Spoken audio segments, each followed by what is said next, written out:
नमस्कार। आकाशवाणी से प्रस्तुत है समाचार प्रभात।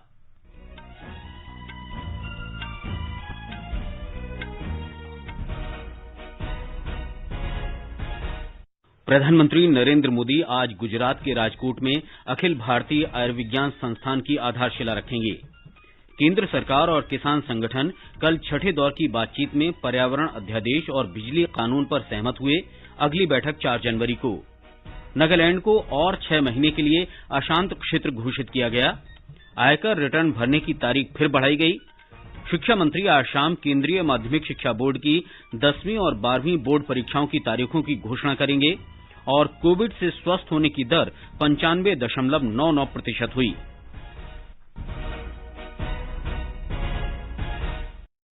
समाचार प्रभात में रवि कपूर के साथ मैं मुकेश कुमार। कोविड महामारी के खिलाफ देश एकजुट होकर लड़ रहा है। आप भी हमारे साथ सुरक्षा और बचाव के 3 आसान एहतियाती उपायों का संकल्प लें। मास्क पहनें, 2 गज दूरी है जरूरी, सुरक्षित दूरी बनाए रखें, हाथ और मुंह साफ रखें। अब समाचार विस्तार से। प्रधानमंत्री नरेंद्र मोदी आज दिन में 11 बजे वीडियो कॉन्फ्रेंस के माध्यम से गुजरात के राजकोट में अखिल भारतीय आयुर्विज्ञान संस्थान की आधारशिला रखेंगे। इस परियोजना के लिए 200 एकड़ भूमि आवंटित की गई है। इस पर 1195 करोड़ रुपए की लागत आने का अनुमान है और इसके वर्ष 2022 तक पूरे होने की संभावना है। अत्याधुनिक रूप से तैयार होने वाले 750 बिस्तरों के इस अस्पताल में आयुष ब्लॉक में 30 बिस्तर होंगे। इसमें एमबीबीएस की 125 और नर्सिंग की 60 सीटें होंगी। गुजरात के राज्यपाल आचार्य देवव्रत, गुजरात के मुख्यमंत्री विजय रूपाणी, स्वास्थ्य मंत्री डॉक्टर हर्षवर्धन और स्वास्थ्य राज्य मंत्री अश्विनी कुमार चौबे इस अवसर पर उपस्थित रहेंगे। प्रधानमंत्री नरेंद्र मोदी कल वीडियो कॉन्फ्रेंस के माध्यम से 6 राज्यों के 6 शहरों में वैश्विक आवासीय प्रौद्योगिकी चुनौती GHTC भारत के तहत लाइट हाउस परियोजनाओं की आधारशिला रखेंगे। प्रधानमंत्री भारत में सस्ते और टिकाऊ आवासीय उत्प्रेरक आशा के तहत विजेताओं की घोषणा भी करेंगे। प्रधानमंत्री आवास योजना शहरी को लागू करने में उत्कृष्टता के लिए वार्षिक पुरस्कार भी प्रदान करेंगे। कार्यक्रम के दौरान प्रधानमंत्री नवा रीति के नाम से नवाचार निर्माण प्रौद्योगिकी के बारे में प्रमाण पत्र पाठ्यक्रम और 54 नवाचार आवासीय निर्माण प्रौद्योगिकी के सार संग्रह भी जारी करेंगे। एक रिपोर्ट।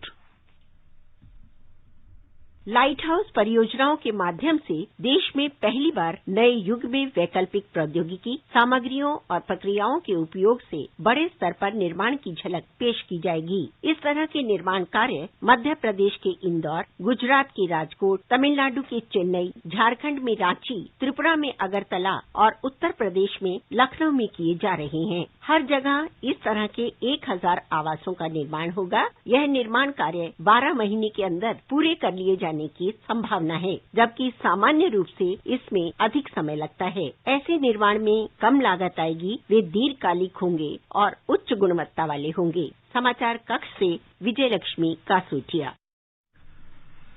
प्रधानमंत्री नरेंद्र मोदी ने कल 34वीं प्रगति बैठक की अध्यक्षता की। बैठक में विभिन्न परियोजनाओं, कार्यक्रमों और शिकायतों की समीक्षा की गई। इसमें रेल मंत्रालय, भूतल परिवहन और राजमार्ग मंत्रालय तथा आवासन और शहरी मामलों के मंत्रालय से जुड़ी परियोजनाओं के बारे में विचार विमर्श किया गया। लगभग 1 लाख करोड़ रुपए की ये परियोजनाएं उत्तर प्रदेश, मध्य प्रदेश, राजस्थान, जम्मू कश्मीर, पश्चिम बंगाल, महाराष्ट्र, दिल्ली, हरियाणा, गुजरात तथा दादरा और नगर हवेली समेत 10 राज्यों तथा केंद्र शासित प्रदेशों में चलाई जा रही हैं। बैठक के दौरान आयुष्मान भारत और जल जीवन मिशन के कार्यक्रमों की भी समीक्षा की गई। इसके अतिरिक्त उपभोक्ता मामलों के मंत्रालयों के संबंधित शिकायतों पर भी चर्चा हुई। प्रधानमंत्री ने सभी अधिकारियों को निर्देश दिया कि शिकायतों का तेजी से व्यापक समाधान सुनिश्चित किया जाए। जिन परियोजनाओं की समीक्षा की गई, उनके संबंध में प्रधानमंत्री ने राज्यों के मुख्य सचिवों को निर्देश दिया कि वे लंबित मामलों का जल्द समाधान करें और लक्ष्यों को निर्धारित तिथियों तक पूरा करें। उन्होंने कहा कि सभी राज्यों को जल्द से जल्द आयुष्मान भारत योजना में 100% नामांकन का प्रयत्न करना चाहिए। उन्होंने राज्यों और केंद्र शासित प्रदेशों को जल जीवन मिशन के अंतर्गत लक्ष्यों को मिशन के तौर पर पूरा करने का खाका तैयार करने के लिए भी प्रोत्साहित किया। केंद्र सरकार और किसान संगठनों के बीच अगले दौर की बातचीत 4 जनवरी को होगी। नई दिल्ली में कल किसान संगठनों के प्रतिनिधियों के साथ केंद्र सरकार की छठे दौर की बातचीत संपन्न हुई। बैठक में केंद्रीय मंत्री नरेंद्र सिंह तोमर, पीयूष गोयल और सोम प्रकाश शामिल हुए। बैठक के बाद कृषि मंत्री नरेंद्र सिंह तोमर ने कहा कि बातचीत अच्छे वातावरण में सकारात्मक रूप से संपन्न हुई। हम लोगों ने अपने तर्कों से उनको यह बताने की कोशिश की कि किसान की कठिनाई कहाँ है और जहाँ कठिनाई है वहाँ खुले मन से सरकार विचार करने को तैयार है। इसी प्रकार से एमएसपी के विषय में भी सरकार पहले ही ये कहती रही है कि एमएसपी जारी है, जारी रहेगी। ये लिखित में सरकार देने को तैयार है। हम उस पर अभी भी दृढ़ हैं, लेकिन उन्हें ऐसा लगता है कि एमएसपी को कानूनी दर्जा मिलना चाहिए। तो कानून के विषय में और एमएसपी के विषय में चर्चा अभी पूर्ण नहीं हुई है, चर्चा जारी है और हम लोग 4 तारीख को 2 बजे फिर से इकट्ठा होंगे और इन विषयों पर चर्चा को आगे बढ़ाएंगे। कृषि मंत्री ने किसान नेताओं को आश्वासन दिया कि सरकार उनकी समस्याओं को सुलझाने के लिए प्रतिबद्ध है और सौहार्दपूर्ण समाधान के लिए दोनों पक्षों को कदम आगे बढ़ाने की जरूरत है। श्री तोमर ने कहा कि दिल्ली में कड़ाके की ठंड को देखते हुए किसान नेताओं से बुजुर्गों, महिलाओं और बच्चों को वापस घर भेजने का अनुरोध किया गया। सरकार की ओर से मानवीय दृष्टिकोण को सामने रखकर यह अनुरोध किया है कि सर्दी का सीजन है, इसलिए यूनियंस के लीडर को चाहिए कि जो बहुत बुजुर्ग लोग हैं, महिलाएं, बच्चे हैं, उनको घर जाने के लिए वो आग्रह करें। आगे की जो बैठक 4 तारीख को होगी उसमें अगले विषय पर चर्चा रहेगी। मंत्रिमंडल की आर्थिक कार्य समिति ने देश में 1G एथेनॉल बनाने की क्षमता बढ़ाने के लिए संशोधित योजना को मंजूरी दे दी है। इसके अंतर्गत चावल, गेहूं, जौ, मक्का, ज्वार, गन्ना और चुकंदर इत्यादि से एथेनॉल निकाला जाएगा। पेट्रोलियम मंत्री धर्मेंद्र प्रधान ने मंत्रिमंडल की बैठक के बाद ये जानकारी दी। उन्होंने बताया कि एथेनॉल उत्पादक नई डिस्टिलरी को 4,573 करोड़ रुपए की ब्याज सहायता देने को मंजूरी दी गई है। उन्होंने बताया कि भारत को तेल की आवश्यकताओं को पूरा करने के लिए 2030 तक लगभग 1,000 करोड़ लीटर एथेनॉल की जरूरत होगी ताकि आयात पर निर्भरता कम की जा सके। उन्होंने कहा कि भारत की मौजूदा क्षमता 684 करोड़ लीटर तेल उत्पादन की है। देश में एथेनॉल को प्राधान्य दिया जाए, हमारी इंपोर्ट डिपेंडेंसी घटे, किसानों की आमदनी दुगुनी हो, उसमें एथेनॉल एक बड़ी फैक्टर बने। इसलिए मोदी सरकार ने कंटिन्यूअसली अनेक कदम उठाए हैं। उस कड़ी में एक और महत्वपूर्ण कदम उठाया गया है।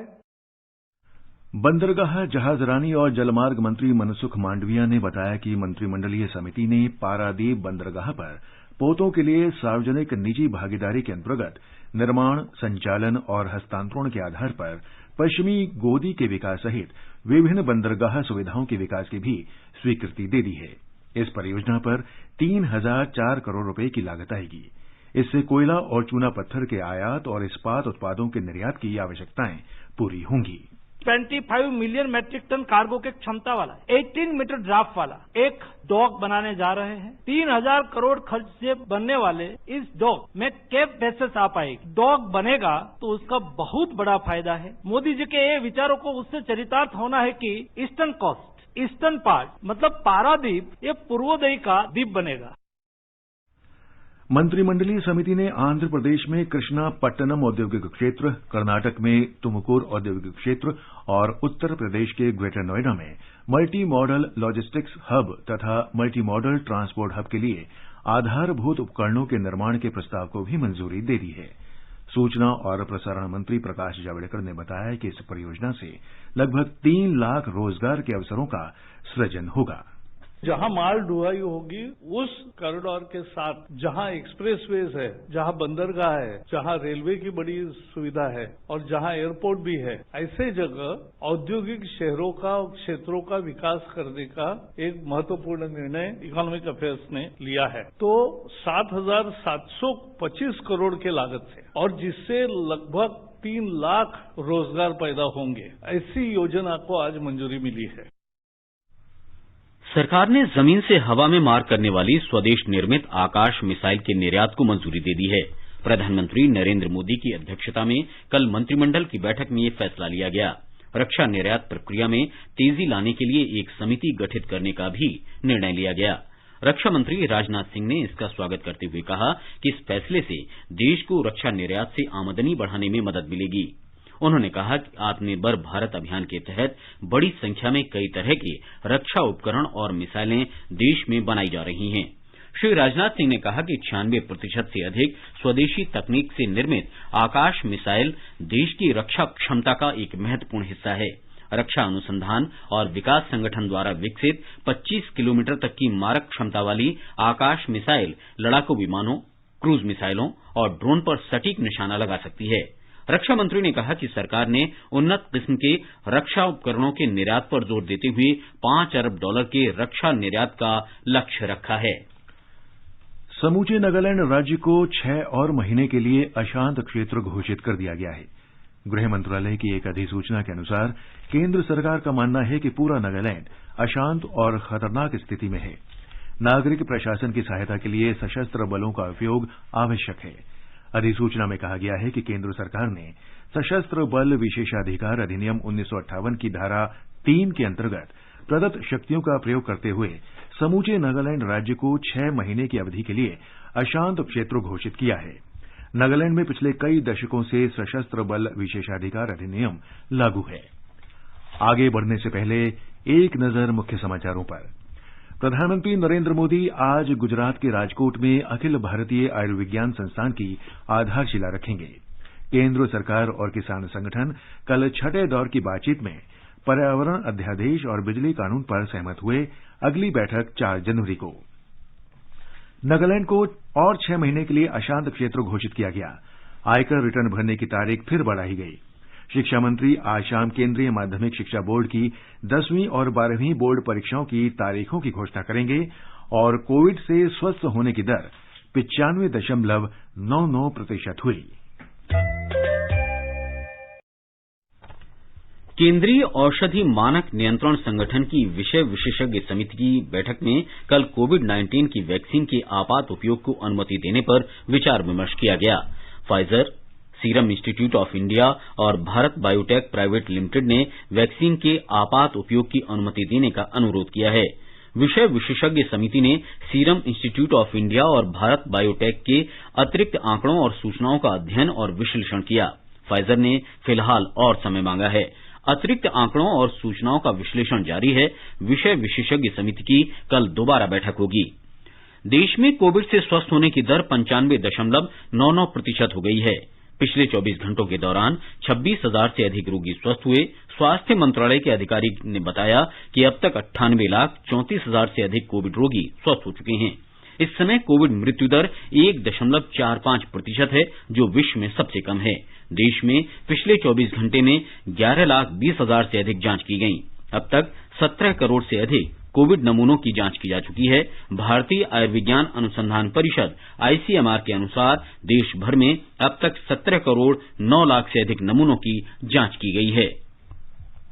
कर्नाटक में कल 973 लोगों में कोविड संक्रमण की पुष्टि हुई। राज्य में कल 1,217 लोग संक्रमण मुक्त हुए और उन्हें विभिन्न अस्पतालों से छुट्टी दी गई।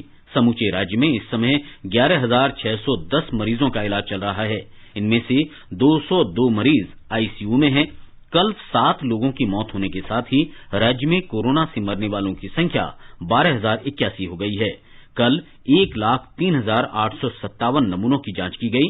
अब तक 1,39,62,707 नमूनों की जांच की जा चुकी है। नागरिक उड्डयन महानिदेशालय डीजीसीए ने नियमित अंतर्राष्ट्रीय यात्री उड़ानों पर लगा प्रतिबंध अगले वर्ष 31 जनवरी तक बढ़ा दिया है। एक परिपत्र में डीजीसीए ने कहा कि मालवाहक अंतर्राष्ट्रीय उड़ानों और विशेष रूप से स्वीकृत की गई उड़ानों पर ये रोक लागू नहीं होगी। उड्डयन निदेशालय ने कहा है कि हालांकि चुनिंदा हवाई मार्गों पर प्रत्येक उड़ानों के बारे में विचार के बाद अंतर्राष्ट्रीय उड़ानें जारी रहेंगी। कोरोना महामारी के कारण इस वर्ष 23 मार्च से नियमित अंतर्राष्ट्रीय उड़ानों पर रोक लगी है, लेकिन वंदे भारत मिशन और बबल व्यवस्था के अंतर्गत विशेष अंतर्राष्ट्रीय उड़ानों का संचालन किया जा रहा है। बबल व्यवस्था द्विपक्षीय समझौता है जिसमें 2 देश कुछ नियमों और प्रतिबंधों के साथ अंतर्राष्ट्रीय उड़ानों का परिचालन कर सकते हैं। उत्तर प्रदेश सरकार ने प्रयागराज में माघ मेले में जाने के इच्छुक श्रद्धालुओं को कोविड-19 की नेगेटिव रिपोर्ट लाना अनिवार्य कर दिया है। राज्य के विभिन्न हिस्सों में होने वाले अन्य धार्मिक कार्यक्रमों में भी ये शर्त लागू रहेगी। ब्यौरा हमारे संवाददाता से।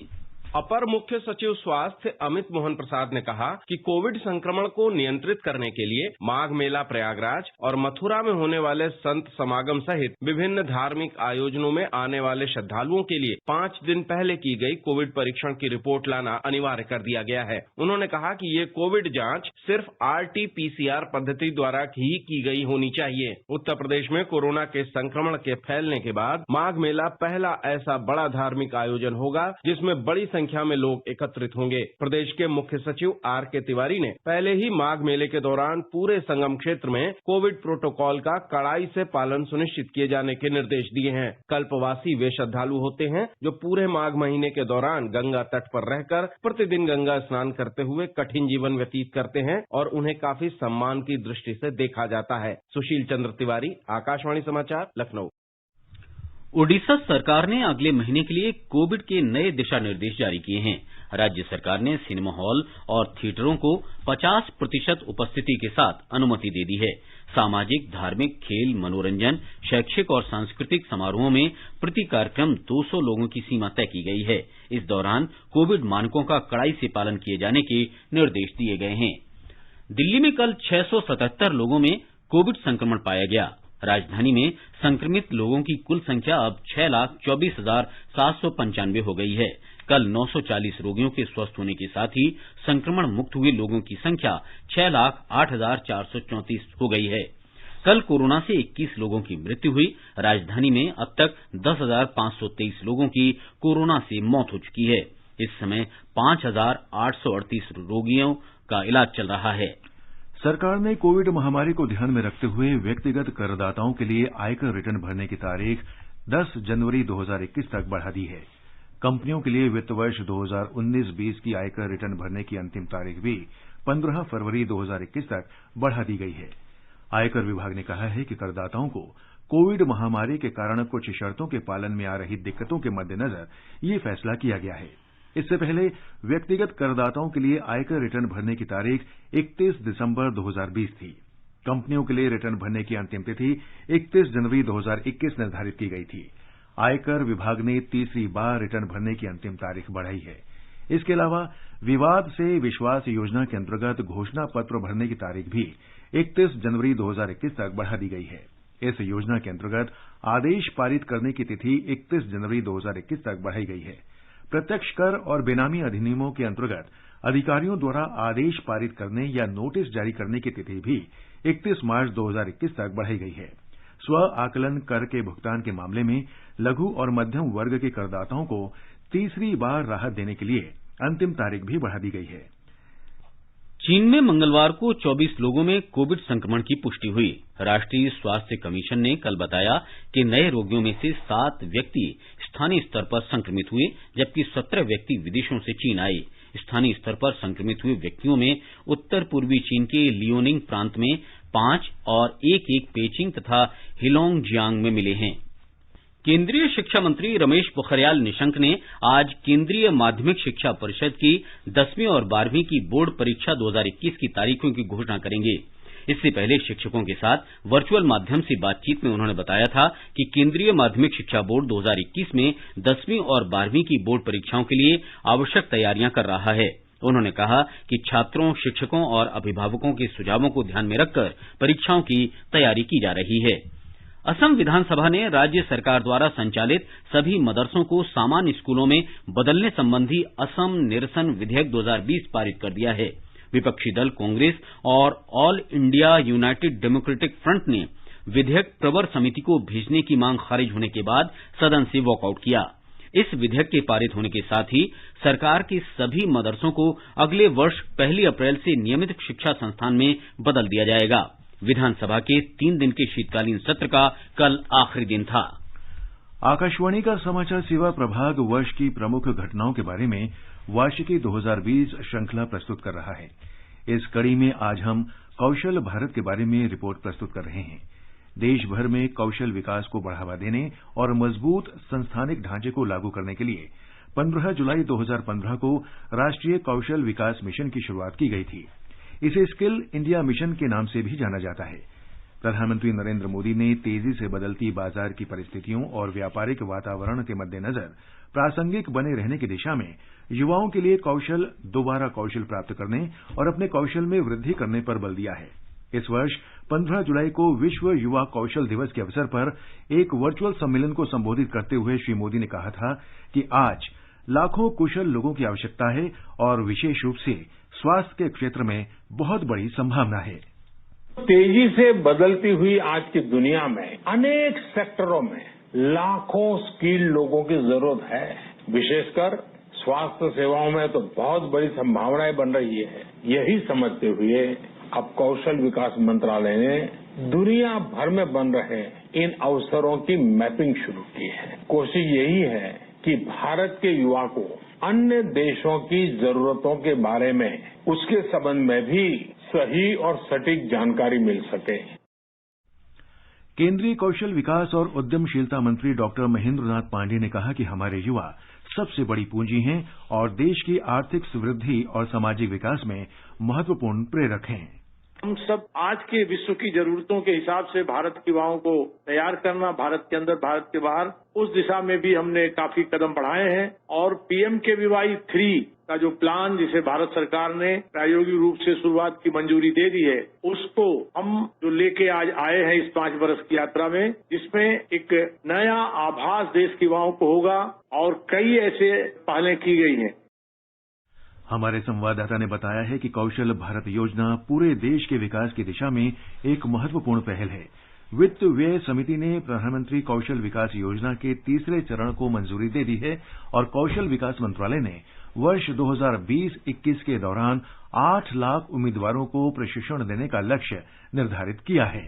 कौशल भारत मिशन युवाओं को विभिन्न कौशल के जरिए सक्षम और सशक्त बनाने की भारत सरकार की एक पहल है ताकि उन्हें रोजगार के अधिक से अधिक अवसर मिल सके। इस मिशन के तहत कौशल से संबंधित विभिन्न प्रकार के पाठ्यक्रम चलाए जा रहे हैं जो राष्ट्रीय कौशल योग्यता तंत्र के तहत उद्योग और सरकार से मान्य हैं। इन पाठ्यक्रमों के माध्यम से युवाओं में तकनीकी विशेषज्ञता का विकास होता है और कंपनियों को कार्य विशेष के लिए उनके प्रशिक्षण में निवेश नहीं करना पड़ता। कौशल भारत मिशन का उद्देश्य युवाओं को बेहतर आजीविका हासिल करने के लिए प्रशिक्षण लेने में सक्षम बनाना है। पिछले 5 वर्षों में 5000 से अधिक ITI स्थापित किए गए हैं ताकि युवाओं को प्रशिक्षित किया जा सके। इस मिशन के तहत कृषि क्षेत्र में 3,42,000 से अधिक लोगों को प्रशिक्षित किया जा चुका है। वहीं पिछले 3 वर्षों में लगभग 5 लाख अप्रेंटिस को प्रशिक्षण दिया गया है। इसके अलावा दीनदयाल उपाध्याय ग्रामीण कौशल योजना के तहत 2018-19 और 2019-20 के दौरान 4,40,000 छात्रों को प्रशिक्षित किया गया है, जिनमें से 84,000 से अधिक छात्र अनुसूचित जनजाति के हैं। इसके अलावा कौशल भारत मिशन के तहत 96,000 से अधिक लोगों को योग प्रशिक्षक के रूप में प्रशिक्षित किया गया है। दीपेंद्र कुमार, आकाशवाणी समाचार, दिल्ली। वर्ष 2020 भले ही कठिनाई भरा रहा हो, लेकिन हमारे पास इससे जुड़ी कई यादें हैं जिन्हें भुलाया नहीं जा सकता। इस वर्ष को अलविदा कहते हुए अभी वक्त है उन घटनाओं को याद करने का जो हमेशा हमारी स्मृतियों में बनी रहेंगी। विशेष रूप से देश के मनोरंजन उद्योग ने इस वर्ष कई सितारों को खो दिया। अभिनेता इरफान, सुशांत सिंह राजपूत से लेकर ऋषि कपूर और प्रसिद्ध पार्श्व गायक SP बालासुब्रमण्यम इस वर्ष हमारा साथ छोड़ गए। फिलहाल SP बालासुब्रमण्यम के मधुर गीत के सहारे उन स्मृतियों को ताजा करते हैं।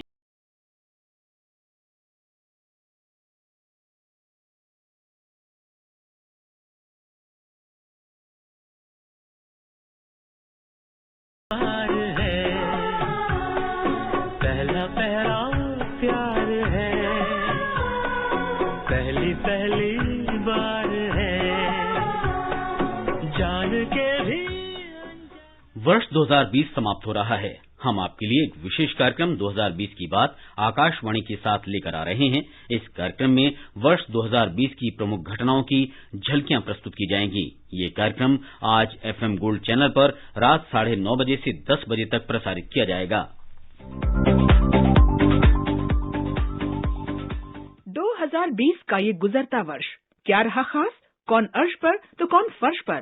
सामाजिक, आर्थिक, वैश्विक और राजनीतिक पटल पर कौन सी घटनाओं ने अपनी छाप छोड़ी? वैश्विक कोरोना आपदा के बीच मनुष्य की जिंदा दिली की कहानी आकाशवाणी की जुबानी। सुनिए विशेष कार्यक्रम 2020 की बात आकाशवाणी के साथ 31 दिसंबर बृहस्पतिवार को रात 9:30 बजे से 10 बजे तक आकाशवाणी के 100.1 FM गोल्ड चैनल पर। ये कार्यक्रम आकाशवाणी के YouTube channel news on AIR official, AIR news alerts, Twitter, Facebook page और पॉडकास्ट पर भी सुना जा सकता है।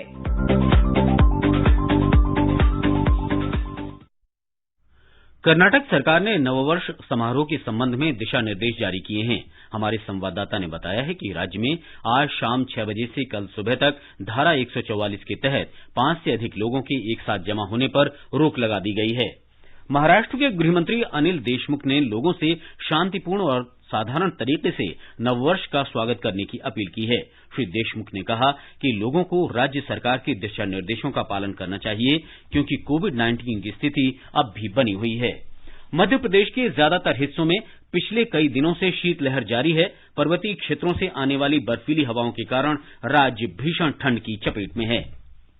ये समाचार हमारी वेबसाइट newsonair.com/hindi पर भी उपलब्ध हैं। रवि, अब आप बताएं कि आज के समाचार पत्रों में क्या खास है। जी मुकेश, केंद्र सरकार और किसान संगठनों के बीच छठे दौर की वार्ता की खबर सभी अखबारों में प्रमुखता से है। हिंदुस्तान की सुर्खी है, केंद्र किसानों में बातचीत के बाद बर्फ पिघलने की उम्मीद। पराली और बिजली के मुद्दों पर बात बनी, 4 को फिर बैठक। राष्ट्रीय सहारा लिखता है, बढ़ी तो बनी आधी बात। दैनिक जागरण की सुर्खी है, गतिरोध टूटा, 2 मांगों पर बनी सहमति। वीर अर्जुन लिखता है, कृषि कानून वापस नहीं लेगी सरकार। दैनिक जागरण के अनुसार मित्र देशों को आकाश मिसाइल बेचेगा भारत। रक्षा निर्यात को गति देने के लिए समिति के गठन पर भी मुहर। सालाना $5 अरब के निर्यात का लक्ष्य। नवभारत टाइम्स की सुर्खी है, भारत में बन रहे टीके को ब्रिटेन की मंजूरी। हिंदुस्तान का शीर्षक है, ऑक्सफोर्ड टीका ब्रिटेन में मंजूर, भारत में इंतजार। दैनिक भास्कर लिखता है, हैप्पी वैक्सीन ईयर, अब भारत की बारी। 1 जनवरी 2021 को सीरम और भारत बायोटेक की 2 वैक्सीन का फैसला। अमर उजाला के अनुसार आयकर रिटर्न भरने के लिए 10 जनवरी तक मोहलत। ऑडिट वाली कंपनी और कारोबारी के लिए अंतिम तिथि 15 फरवरी। दैनिक भास्कर की सुर्खी है, कर्मचारी भविष्य निधि EPF खाते पर 8.5% का एक मुश्त ब्याज देने पर सहमति। आज खाते में आ सकती है रकम। जनसत्ता का कहना है, बंबई शेयर बाजार का सूचकांक और नेशनल स्टॉक एक्सचेंज का निफ्टी रिकॉर्ड ऊंचाई पर। पत्र के अनुसार ब्रिटेन में कोविड के एस्ट्राजेनेका टीके को मंजूरी मिलने के बाद बाजार को मिली मजबूती। जनसत्ता का शीर्षक है, उत्तर भारत के कई राज्य शीतलहर की चपेट में। दिल्ली समेत पंजाब, हरियाणा और चंडीगढ़ में गलन बढ़ी। अंत में मुख्य समाचार एक बार फिर। प्रधानमंत्री नरेंद्र मोदी आज गुजरात के राजकोट में अखिल भारतीय आयुर्विज्ञान संस्थान की आधारशिला रखेंगे। केंद्र सरकार और किसान संगठन कल छठे दौर की बातचीत में पर्यावरण अध्यादेश और बिजली कानून पर सहमत हुए। अगली बैठक 4 जनवरी को। नागालैंड को और 6 महीने के लिए अशांत क्षेत्र घोषित किया गया। आयकर रिटर्न भरने की तारीख फिर बढ़ाई गई। शिक्षा मंत्री आज शाम केंद्रीय माध्यमिक शिक्षा बोर्ड की 10वीं और 12वीं बोर्ड की आगामी परीक्षाओं की तारीखों की घोषणा करेंगे और कोविड से स्वस्थ होने की दर 95.99% हुई। इसके साथ ही समाचार प्रभात का ये अंक समाप्त हुआ। नमस्कार।